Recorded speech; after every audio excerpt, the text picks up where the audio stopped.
듣다 보면 내공이 쌓이는 방송 2시간 철학의 돌풀입니다. 저희는 한스 요아임 슈테리의 세계 철학사 읽고 있고요. 지난 시간에 머리말까지 했습니다. 이번 시간에는 제1부 동양의 지혜, 그 중에서도 제1장 고대 인도 철학을 한번 보도록 하겠습니다. 제가 밑줄 친 문장들 위주로 읽고 저의 생각을 나누어 볼게요. 43쪽 고대 인도의 철학 내용을 이루는 것은 오로지 인도 아리아족의 사상이며 이들의 정복 이전에 살았던 민족의 정신세계에 관해서는 알려진 것이 거의 없다. 아쉽죠. 인도 아리아족 사상. 이게 서문 쪽이었고 44쪽 1베다 시대, 베다 시대입니다. 예로부터 인도인들은 시간적으로 한정된 것과 그 질서보다는 영원한 것에 더 큰 관심을 기울였으며 또 시간적 과정을 세세히 고찰하고 정확히 구획짓는 것을 기피해왔다. 그렇기 때문에 인도에서는 서구적 의미의 역사 서술이 존재하지 않았으며 고대 이집트인들과는 달리 인도인들은 정확한 일시의 기록에도 관심을 두지 않았다. 따라서 인도인의 사상 세계는 한번 뛰어들면 방향을 잡기가 무척이나 힘든 바다에 비교할 수 있다. 음, 영원한 것에 관심을 기울여서 역사 서술이 존재하지 않았대요. 인도에서는. 서양에서는 철학 발전의 모든 분기점과 전환점이 뚜렷한 특징을 지닌 사상가 개개인에 의해 역사적으로 규정된 반면에 인도에서는 개별 사상가들이 자신의 저작과 사상 뒤로 완전히 숨어버려서 그들의 이름만 전해올 뿐 정확한 생활상이나 생존 시기는 알 수 없는 경우가 대부분이다. 그쵸? 우리 서양 철학할 때 그 각각의 사상가들 개개인에 의해서 모든 분기점과 전환점이 뚜렷한 특징으로 발현되죠. 근데 인도에서는 그렇지 않다는 거예요. 사람들이 개개인들이 저작과 사상 뒤로 완전히 숨어버린다 합니다. 첫 번째 주요 시대는 기원전 1500년경에서 500년경까지의 기간이다. 이 시대는 베다 시대라 불리는데 여기서 베다란 당시에 관해 우리에게 많은 것을 알려주는 문헌의 이름이다. 베다는 한 권의 책이 아니라 다수의 문헌을 총칭하는 이름이다. 이 문헌들의 신비스럽고 종교적인 사상적 내용은 그보다 훨씬 앞선 시대에 생성된 것이다. 베다란 말은 종교적이고 신학적인 지식 정도를 뜻하지만 아주 오랜 옛날에는 기록될 가치가 있다고 간주되는 지식 전체라는 의미로 사용되었다. 베다의 분량은 성경의 6배에 달한다. 자, 베다가 네 부분으로 이루어져 있다고 합니다. 리그베다, 사마베다, 야주르베다, 아타르바베다 이렇게 네 가지예요. 하나씩 보면 리그베다는 운문의 베다, 즉 찬가에 관한 지식이고 사마베다는 가요의 베다, 즉 노래에 관한 지식이고 야주르베다는 제문의 베다, 즉 곡물 제의에 관한 지식이고 아타르바 베다는 주술의 베다, 즉 마법에 관한 지식이라고 합니다. 음. 보면 찬가, 노래, 곡물제의 마법에 관한 지식들을 베다로 다 정리해 놓은 셈이죠. 이러한 베다는 고대 인도 승려들의 교과서와 같은 것으로 그 안에는 승려들이 종교적 곡물 제의를 행할 때 필요로 하는 찬가, 제문, 주문 등의 자료가 수록되어 있다. 곡물 제의는 4명의 승려, 즉 왕림을 청하는 승려와 노래를 부르는 승려, 제사를 집행하는 승려, 상자 승려가 함께 집전했기 때문에 이 기능에 따라 베다도 네 종류로 나눠진 것이다. 그렇군요. 그리고 각각의 베다는 다시 네 부분으로 나뉜다. 아까의 베다들 있죠? 다시 네 개로 나눠진다고 해요. 만트라, 브라흐마나, 아라냐캬, 우파니샤드가 있는데 하나씩 보면 만트라는 진언, 창가와 기도문, 브라흐마나 기도를 올리고 주문을 외우고 공문을 바칠 때 지켜야 할 법식, 그리고 아라냐카는 삼림서, 숲에 사는 은자들을 위한 글, 우파니샤드는 심오한 가르침, 철학적으로 가장 중요한 문헌이라고 합니다. 이 네 가지. 이어서 보면 46쪽에 1. 창가 시대의 문화와 종교라는 소제목이에요. 어, 이걸 보면 어, 이들의 종교적 관념이 지닌 특징은 오늘날 우리에게는 자명한 생물과 무생물, 사람과 사물, 정신적인 것과 물질적인 것의 구별이 전혀 존재하지 않는다는 점이다. 가장 초기의 신들은 자연의 힘과 요소들이었다. 즉 아리아인들은 많은 다른 민족들도 그랬지만 하늘과 땅, 불, 빛, 바람과 물을 인간처럼 말하고 움직이며 운명의 고통도 감수하며 살아가는 인격적 존재로 생각했다. 철학적 사고의 최초 씨앗은 다음과 같은 물음과 더불어 싹텄다. 다수의 신들 뒤에는 하나의 궁극적 세계 근거가 숨어 있는 것인가? 전체 세상은 그러한 근원에서 생겨난 것인가? 이처럼 후일 인도 철학의 지배적 주제가 된 통일에 관한 사상은 이미 가장 초기에서부터 나타나고 있었다. 하나의 근거를 찾으려는 경향이라고 합니다. 어, 어떤 리그베다 창조 창가를 보면 일자에게서 처음 싹튼 것은 인식의 씨앗인 욕망이었다. 마음의 충동을 쫓아 모색하던 현인들은 있음의 뿌리가 있지 않음임을 알아냈다. 이런 문장이 있고요. 씨앗을 품는 힘과 활동하는 힘이 있었다. 아래에는 자생력, 위에는 추동력이 있었다. 어, 이런 리그베다가 있습니다. 49쪽을 보면 세계의 근원을 탐구하려는 깊은 열망과 더불어 이 시의 결말부에는 창조에 대한 근본적 회의가 표출되고 있다. 어, 그만이 알리라 혹은 그도 알지 못하는 것일까? 이런 이렇게 묻고 있죠. 창가 시대 말기의 특징인 이러한 회의는 신들의 존재에 대한 회의이기도 하다. 음. 자, 이러한 식구나 훨씬 더 신랄한 많은 구절은 음, 고대 베다의 신앙심이 붕괴되고 전체이자 하나에 관한 사상이 생성되기 시작했음을 표현한다. 신들을 이렇게도 표현해요. 지금껏 그를 본 사람이 있나? 찬사를 받는 자가 대체 누구란 말인가? 이런 시도 있었다는 거죠. 신들에 대한 의심. 50쪽에 보면 이번 곡물 제2 밀교 시대 카스트의 발생인데요. 인도 아리아족이 동쪽의 겐지스 삼각주까지 지배 영역을 확장하고 이민족 주민들에 대해 지배권을 확립한 시대는 향후 전체 인도 생활의 가장 큰 특징이 된 사회제도가 마련된 시기라는 점에서 중요성을 갖는다.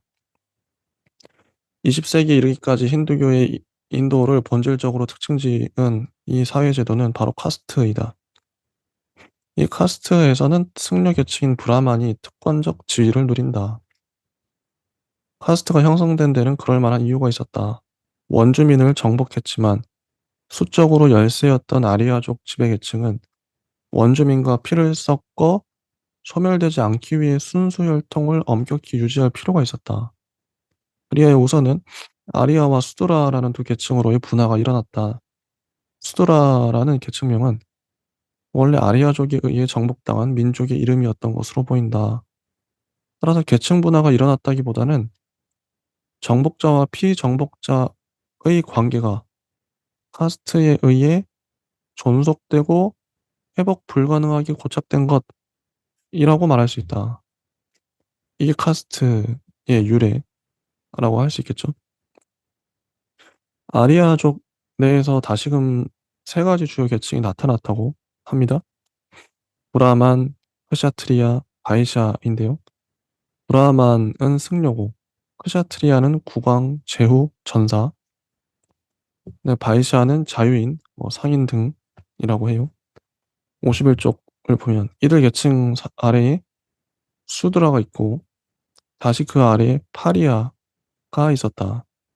파리아는 추방당한 사람, 개종하지 않은 토착부족, 전쟁 포로, 노예 등이었는데 이들이 후일 불가촉 천민을 구성하게 되었다.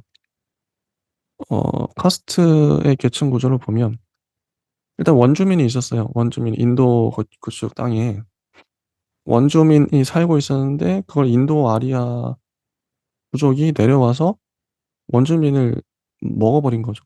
점령해버린 거죠. 그래서 인도 아리아 부족이 정복자가 되고 순수 혈통을 이어가려다 보니까 카스트 제도를 만들게 됐는데 그 인도 아리아 부족 내에서도 계층이 나눠져서 브라만이 제일 높고 그다음에 크샤트리아, 그 아래 바이샤, 그리고 그 아래 수드라가 있고 맨 아래 파리아가 있더라. 파리아는 불가촉 천민이더라. 이런 얘기예요. 체와이 계층에 대한 차별은 오늘날까지도 인도의 가장 심각한 사회 문제 중 하나이다. 자, 인도 사회가 점차 농경과 기타 생업에 기반을 둔 안정되고 평화로운 질서로 이행하면서 사람들은 기도와 곡물 봉헌에 의해 초자연적 힘에 영향을 미치는 데 큰 의미를 부여하기 시작했다. 사람들은 수학의 증대는 물론 백성의 행불행이 모두 신의 뜻에 달려있다고 믿었다. 그런데 오직 불암한 계층만이 신성한 힘들과 올바로 교섭하는 지식을 갖고 있었다. 브라마는 이러한 지식을 소중히 여기고 비밀로 유지했다. 이들은 제일한 아주 조금만 법식을 어겨도 허사가 되며 축복은커녕 심각한 재앙을 가져올 수 있다는 생각을 유포하고 조장했다. 제2의 올바른 형식과 의전에 관련된 승려의 지식은 그 생성 맥락에서 시공간적으로 멀어질수록 점점 더 오묘하고 신비한 성스러움을 획득했다. 이래서 이제 브라만이 사회를 지배하는 어, 거겠죠. 야, 우리만 제의를 알아. 니는 모르지. 요거 철저하게 요대로 다 해야 돼. 요건 요렇게 하고 요건 저렇게 하고 이게 했던 거겠죠. 53쪽 3번 우파니샤드 시대입니다. 이 시대가 계속 흘러가고 있어요. 시대별로 보고 있는데 우파니샤드 시대. 북부 삼림지대에 거주하던 수도자와 고행자들은 구도에 정진하는 가운데 유래를 찾아볼 수 없이 탁월한 문헌인 우파니샤드를 창조했다. 어, 우파니샤드 전부 앞에 100편 이상이 있다고 해요. 우파니샤드라는 말은 가까운이란 의미의 우파와 앉는다는 뜻의 사드에서 유래한 것이다. 따라서 이 말은 스승 가까이에 앉아 있는 사람을 위한 가르침. 다시 말해 어떤 작은 집단에 충실한 일원에게만 전해지는 비밀스러운 가르침을 의미한다. 밀교죠. 여기서 주의해야 할 것은 원래가 인도의 모든 철학 사상은 그런 밀교의 성격을 가진다는 점이다. 다시 말해 인도의 모든 사상은 작은 집단에 충직한 일원에게만 비밀스럽게 알려지는 특성을 갖고 있다. 인도의 사상적 문헌들을 보면 이 내용은 수제자에게만 전수되어야 한다는 구절이 무수히 많이 나온다. 우파니샤드의 기조는 아주 염세적이어서 철저히 현세적이었던 고대 베다 시대의 창과들과는 현저한 대조를 이룬다. 55쪽이 오 존귀한 분이시오. 뼈와 살과 힘줄 골수 살과 정액 피 점액 눈곱 그리고 똥과 오줌 담즙과 체액으로 이루어진 몸뚱이 아무 핵심도 갖지 못한 이 몸뚱이에서 어떤 기쁨을 누릴 수 있겠습니까? 이런 이런 구절이 있네요. 이 굴에서는 모든 현세의 존재가 고통과 연관된 것으로 간주되는데, 이는 이후 인도 사상에서 다시는 사라지지 않는 기본 모티브로 자리 잡는다. 현세의 삶을 긍정했던 초기 인도 아리아인의 낙천적 사고방식이 어떻게 해서 이처럼 근본적 변화를 겪게 되었는지에 대해 우리는 그저 추정의 근거에 답할 수 있을 뿐이다. 심신을 무력하게 하는 열대 기후의 영향은 여기서 큰 역할을 했으리라 생각된다. 또한 개인의 삶에서나 여러 민족과 문화의 발전에서나 청소년기 내지 초기는 현세의 삶과 그 즐거움에 탐닉하는 기간이지만, 성년기에 이르면 모든 현세적인 것의 무상함과 의심스러운 가치를 점점 더 분명히 깨닫게 된다는 것은 흔히 관찰되는 사실이다. 모든 차원의 높은 생각, 특히 철학적인 생각은 우리가 의욕과 불만에 사로잡힌 순간에야 시작되기 마련이다. 그런 순간 우리는 직접적으로 주어진 경험 세계만을 전부라 여기지 않고 그 배후와 피 안에 또 다른 세계와 참된 진리가 있지 않을까 의심하게 된다. 아무튼 인도 정신은 신비적 방향으로 나아가 사유와 영혼의 힘을 내면에 집중시켰으며, 그 결과 모든 감성적이고 외적인 것은 어느 정도의 가치 절하를 겪을 수밖에 없었다. 좋은 문장이죠. 그 다음 소제목은 아트만과 브라만입니다. 56쪽. 브라만은 원래 기도나 주문을 뜻했고 그 후 신성한 지식이란 의미도 갖게 되었으며, 장구한 기간 동안 여러 중간 단계를 거쳐 마침내 하나의 포괄적 개념이 되었다. 브라만은 보편적 세계 창조의 원리, 다시 말해 자신 안에 머물면서 모든 것을 탄생시키고 또 모든 것이 그 안에 쉬고 있는 거대한 세계 정신이 되었다. 57조. 기도의 본질이란 기도하는 사람의 개인적 의지가 세상 모든 것을 포괄하는 초개인적 존재, 즉 신적인 존재 안으로 들어서는 것에 있다고 생각해 볼 수 있다. 아트만이 원래는 입김, 호흡을 뜻했던 이 말이 나중에 가서는 본질이나 본래의 자아, 혹은 자아가 아닌 것에 대립하는 자아라는 의미에서 자아 자체를 뜻하게 된 것으로 보인다. 아트만은 우리 자아의 가장 깊은 핵심으로, 우리가 이와 만나게 되는 것은 현상으로서의 인간에게서 육체의 껍질을 벗겨버린 후 거기 남은 숨결 같은 자아, 영혼에게서 다시금 의지와 생각, 느낌, 욕망 등을 덜어낼 때이다. 이럴 때 우리는 평소 포착할 수 없었던 우리 본질의 가장 깊은 내면에 다다르게 되는데, 이는 자아나 본질 혹은 영혼이라고밖에 표현될 수 없다. 하지만 이런 말들은 모두가 아트만의 내용을 그저 근사치로 표현하는 것들일 뿐이다. 58쪽. 우파니샤드 철학의 결정적 진전은 브라만과 아트만이 하나라는 인식에서 나타났다. 다시, 브라만이 원래 기도나 주문, 신성한 지식을 뜻했는데 거대한 세계 정신이라고 했죠. 아까 보편적 세계 창조의 원리라고도 했습니다. 브라만이. 아트만은 뭐냐? 입김, 호흡, 자아, 본질 뭐 이렇게 이었는데 자아 자체인 거죠. 숨결 같은 자아가 아트만이고, 그래서 아트만 브라만과 아트만이 하나다. 브라만은 아트만이라는 공식으로 표현된 이 인식에 따르면 세계에는 오로지 하나의 참된 본질이 존재한다. 이 본질이 세계 전체에서 발견되면 브라만이라고 불리고 개별 존재에서 인식되면 아트만이라고 불리는 것이다. 셈족 계통의 종교에서는 신이 주인이고 인간은 종으로 간주되는 반면에, 셈족 계통은 유대교, 기독교, 이슬람교라고 할 수 있겠죠. 인도인들은 양자의 본질적 동일성을 강조한다. 신과 인간이 동일하다, 하나다. 브라만과 아트만이 하나다, 같다. 이게 인도인들의 의식, 철학이라는 거죠. 세계의 본질로 이르는 통로가 우리 자신의 깊은 내면에 있고 또 이에 침잠할 때만 열리는 것이라면 외적 현실에 대한 인식은 적어도 현자에게는 아무 가치도 없게 된다. 공간과 시간 속의 사물 세계는 참된 본질, 즉 아트만이 아니라 그저 허상과 미망, 환영에 불과하며 이를 인도어로는 마야라고 한다. 마야에 대한 지식은 참된 알미 아니라 거짓된 암이다. 무엇보다 현상의 다양한 면모는 그저 마야일 뿐이다. 참으로 존재하는 것은 오직 하나 뿐이다. 59쪽. 이 사상은 지성적 이해라는 의미의 학습을 통해서는 파악할 수 없는 것으로 여겨진대요. 연구에 의해서는 아트만을 이루지 못하며 천재적 능력이나 많은 독서를 통해서도 마찬가지다. 브라만 성녀는 학습을 단념하고 아이처럼 되어야 한다. 브라만 성녀는 말이 많아서는 안 되니 많은 말은 혀만 지치게 하기 때문이다. 진리란 지성이 접근할 수 없는 것이며 말로도 표현할 수 없고 또 모든 사람이 터득할 수 있는 것도 아니다.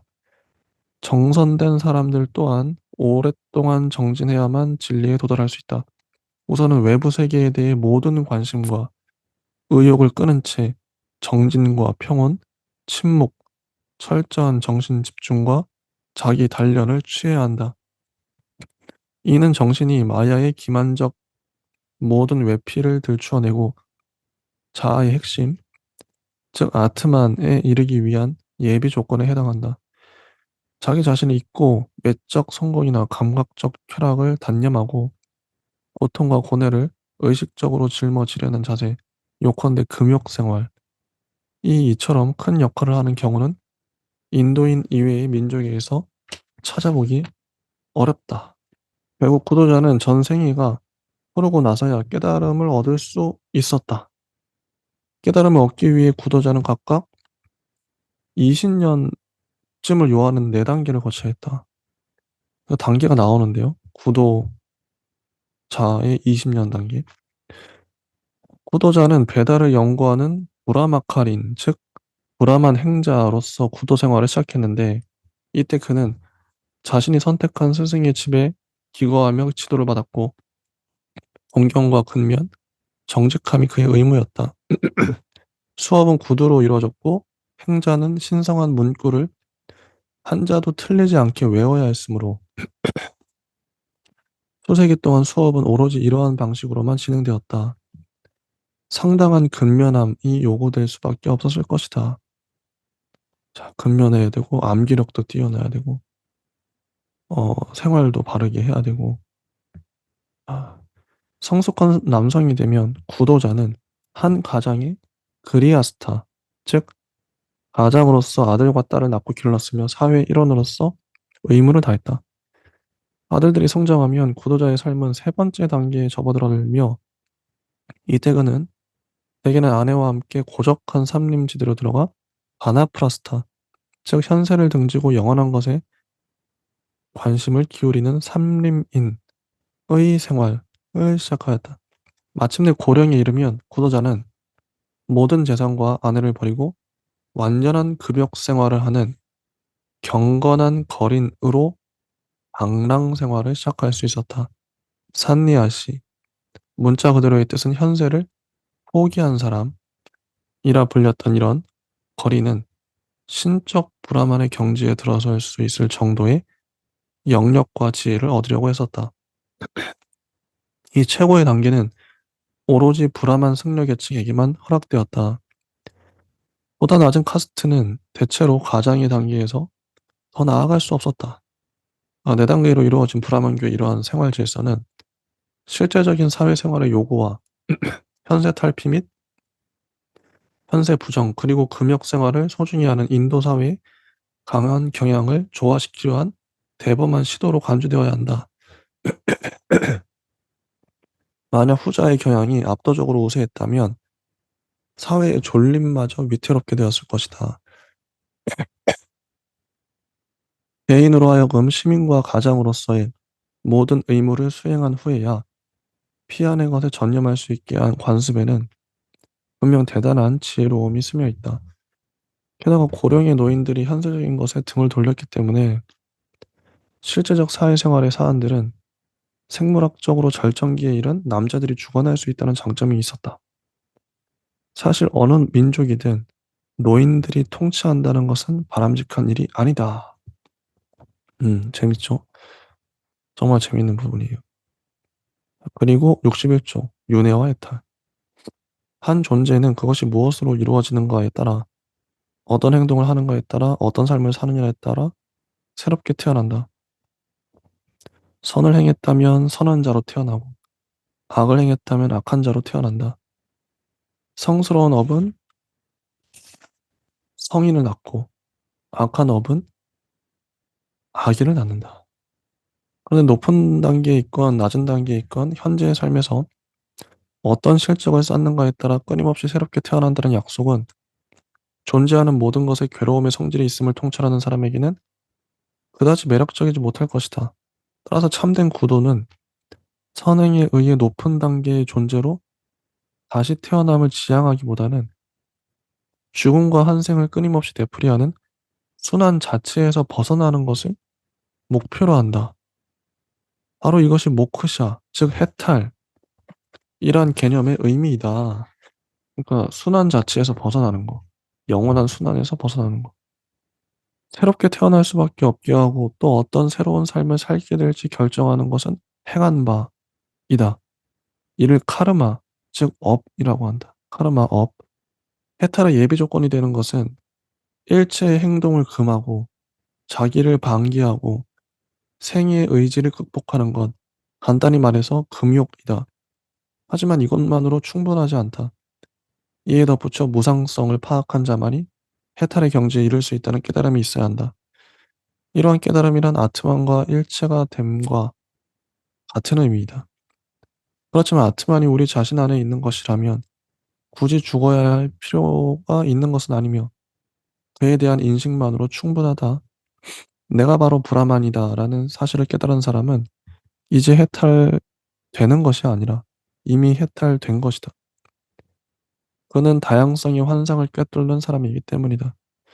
욕망이 없는 사람, 욕망에서 자유로운 사람, 욕망을 진정시킨 사람, 스스로가 자신의 욕망인 사람은 활력을 잃은 사람이 아니다. 그런 사람이 바로 브라만이며 브라만과 동화된 사람이다. 이처럼 깨달음이 바로 해탈을 가능케 하는 힘이다.